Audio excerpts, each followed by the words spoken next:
The news on Favor FM 96.3. Welcome to Favor English News with me, Andama Godfrey Israelite. First day headline. Church in South Sudan says no peace through war. Man commits suicide after quarrel with a wife in Awerial County. Welcome to the details. Church says no peace through war in South Sudan. South Sudan's Catholic Church on Friday called on for peaceful reconciliation among the country's leaders ahead of Easter, urging dialogue to end ongoing political and security tensions. Escalating political tension in South Sudan have raised fears of a return to civil war after President Salva Kiir detained first Vice President Riek Machar on March 26. Kiir, who is Catholic, and Machar, a Presbyterian, signed a peace deal in 2018, but progress has stalled on key provisions, including security reforms and preparation for election.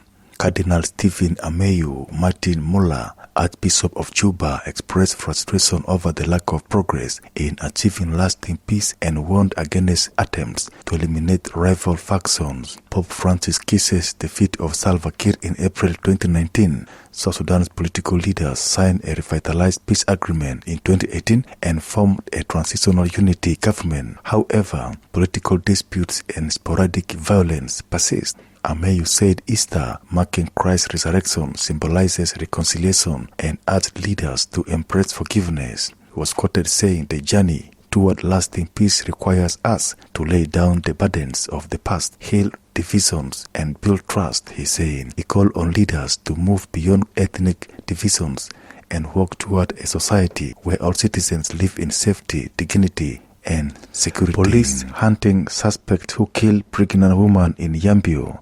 The police in the western Equatorial State capital Yambio have launched investigations into the killing of a pregnant woman in the Ekpiro residential area on Thursday evening and said they are looking for the suspects. Speaking today, Major General Philip Madu Tong, the state police commissioner, confirmed the incident and described it as a tragic and deeply concerning. The police chief added that no arrests have been made so far, but said that security forces have launched an investigation and are actively pursuing the perpetrators. For his part, Edward Alminio Mombasa, the chief of Yambio town municipality, also confirmed the attack.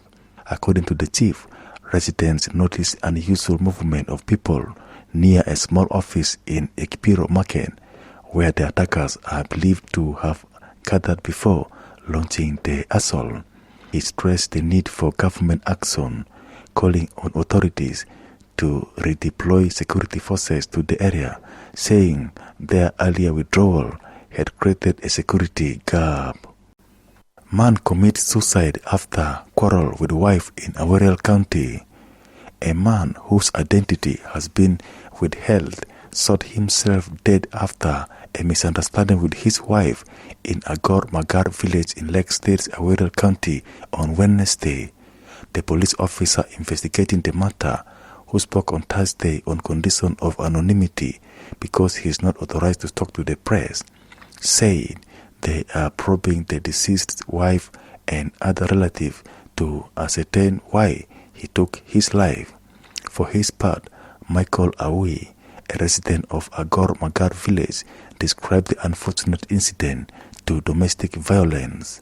Meanwhile, Daniel Latcon, a civil society activist and the coordinator of the Community Empowerment for Progress organization in Lake State, said that they are aware of the case and that such occurrences have been on the rise in the state due to economic difficulties. According to Lat, a few NGOs are trying to mitigate the situation and create awareness about gender-based violence. Still, they cannot cover all the counties and some have financial challenges. You are listening to Favor News. The Customary Law Bill 2024, which was passed by the Western Ghazal State Transitional Legislative Assembly on 20th February, has now become active after the governor did not assent to it 30 days after receiving it. Joseph Mahmoud Athen, the state parliament chairperson of the Standing Specialized Committee on Information, Culture and Youth and Sports, who doubles as the Assembly spokesperson, said on Thursday that the customary law of Western Bahr Ghazal state became law after undergoing extensive appraisals in the governor's office. Maud urged the public to accept and abide by the customary law in good faith, emphasizing that all views reflected in the laws were gathered from the community. The legislator stressed that the customary law will aid courts in addressing crimes such as murder, rape, theft, adultery, among other offenses. This new customary law replaces the previously used one allele law which was used by traditional courts, and it will help government courts and law enforcement agencies to ensure they align with the Constitution while preserving the cultural heritage of the region, Maud said. In regional news, former Credit Suisse boss to run for Ivory Coast president. Former Credit Suisse boss Tidjane Thiam is to run for president in Ivory Coast forthcoming election, his party has confirmed. Thiam, 62, was the only candidate vying to represent the country's main opposition party, the PDCI. Thiam has spent the last 2 decades living abroad and had to give up his French citizenship to be able to stand in the presidential election. The former minister has held directorship position in leading international businesses like Aviva, Prudential and Credit Suisse, though he resigned from the latter following spying scandal. Political scientist Geoffrey Coe said that Thiam was not well known to Ivorians after spending more than 20 years out of the country pursuing his business career, and so would have to run a strong campaign in order to win October's election. The governing RHDP party has not yet announced its candidate, but the current president, 83-year-old Alassane Ouattara, is likely to run for what would be a 4th term in office. 3 other prominent figures, including former President Laurent Gbagbo, have been barred from running.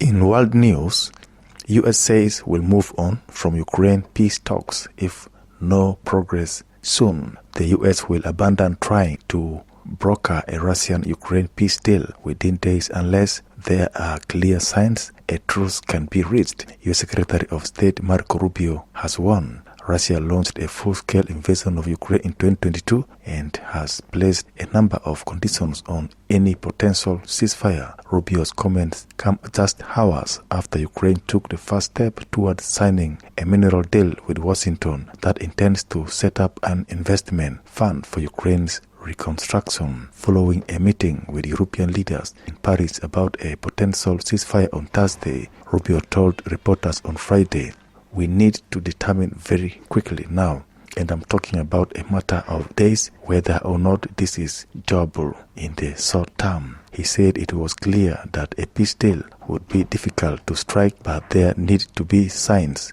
it could be done soon. U.S. President Donald Trump had said before he re-entered office that he would stop the fighting in the first 24 hours of his presidency. Rubio's comments come as Russian strikes on Ukraine continue. On Friday, Ukrainian President Volodymyr Zelensky said on a post on X that Russia had launched a volley of missile attacks that killed 2 people.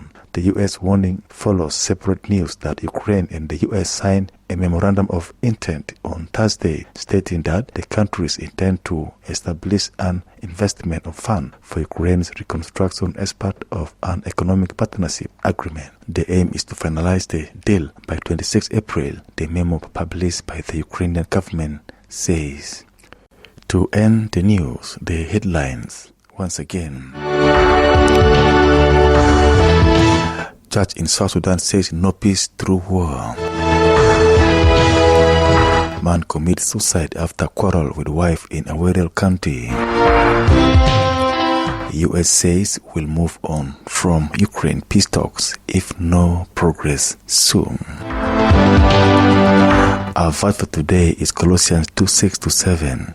So then, Just as you receive Christ Jesus as Lord, continue to live your lives in Him, rooted and built up in Him, strengthened in the faith as you were taught, and overflowing with thankfulness. Stay tuned.